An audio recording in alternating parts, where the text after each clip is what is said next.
રાધનપુરના સિનાર ખાતે ચૌધરી સમાજનું વિશાળ મહાસંમેલન યોજાયું। અજમલભાઈ ચૌધરી અપહરણ, મારપીટ અને લૂંટ કેસમાં ન્યાયની માંગ કરવામાં આવી છે।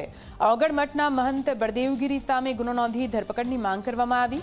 પોલીસની કામગીરી સામે સમાજના આગેવાનોનો વિરોધ। 2-3 દિવસમાં કાર્યવાહી નહીં થાય તો પદયાત્રાની ચીમકી આપવામાં આવી છે।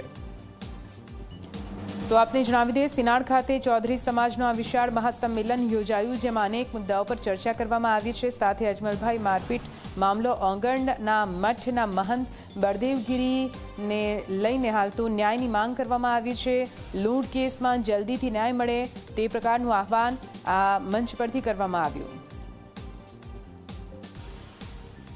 જે પ્રકારે હજારો કરોડો લાખો લોકોની શ્રદ્ધાનું કેન્દ્ર દેવ દરબાર મઠની અંદર અને મઠમાં વહીવટ કરનારા મહંત એક ચૌધરી સમાજની અદાવત રાખીને અમારા આગેવાનનું અપહરણ કરાવીને અને મઠની અંદર લઈ જઈને જ્યાં લાખો લોકોની શ્રદ્ધા છે એવા શ્રદ્ધા કેન્દ્ર ઉપર ઢોર માર મારે, નગ્ન કરે, બંદૂક ભીડાવે, જાનથી મારી નાખવાની ધમકીઓ આપે, છતાં પણ 5 દિવસ સુધી અમારી ફરિયાદ લેવામાં ન આવે, પોલીસ સ્ટેશન છાવરતું રહે અને ન્યાય ન મળે, એટલા માટે અમારે આ મહાપંચાયતો આજે અહીંયા કરવી પડી છે।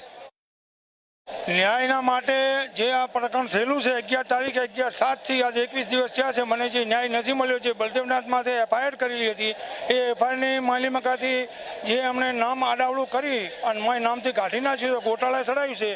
એ એફઆઈઆરમાં આ સમાજને મેં એમ બોલાવી હતી કે હજુ સુધી એફઆઈઆર થઈ નથી, એફઆઈઆરમાં એનું નામ નહીં દાખલ થાય ત્યાં ઘડી હું આ જપવાનો નથી।